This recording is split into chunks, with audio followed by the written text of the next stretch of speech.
What is up? This is your LA in a minute, and I'm here at the Sherman Oaks Galleria, which today is a mixed-use complex. Some restaurants, some retail, a lot of office space.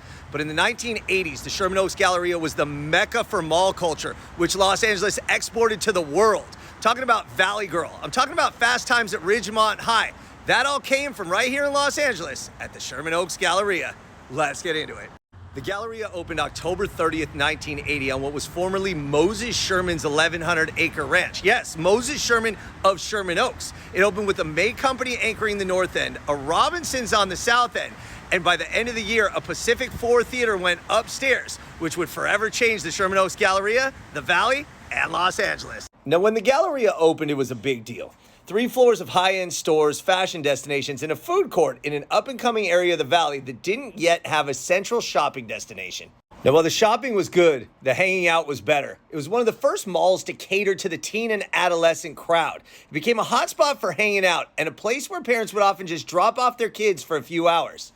And when Fast Times at Ridgemont High and Valley Girls were released in 1982 and 1983, the Valley Girls stereotype became synonymous with the Sherman Oaks Galleria, which solidified the mall's position as the epicenter of teenage mall culture. Soon, even the mall's own marketing leaned into the stereotypes, celebrating Valley Girl culture and teenagers caroming through the malls in packs. From Bill and Ted's Excellent Adventure to Mean Girls to Clueless to, well, mall rats, mall culture continued to be celebrated, owing their influences to the Sherman Oaks Galleria. Throughout the 80s, the mall continued to thrive and grow, and it hosted events such as spelling bees and Madonna lookalike contests.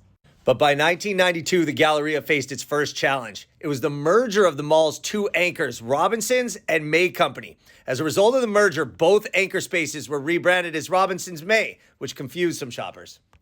Less than 2 years later, in 1994, there was the Northridge earthquake. And even though the mall wasn't badly damaged, Robinson's May didn't reopen its doors to more than 4 years after the earthquakes. And times were changing as malls were suffering throughout the country. And a mall with just one department store wasn't enough to bring in the customers. Finally, by 1997, the mall was sold to Douglas Emmett for $51 million. Robinson's May actually left, and within 20 years, the Sherman Oaks Galleria had transitioned from cultural icon to what was called by the LA Times a moribund money loser. The mall underwent a complete renovation under Douglas Emmett, who put $250 million total into the project.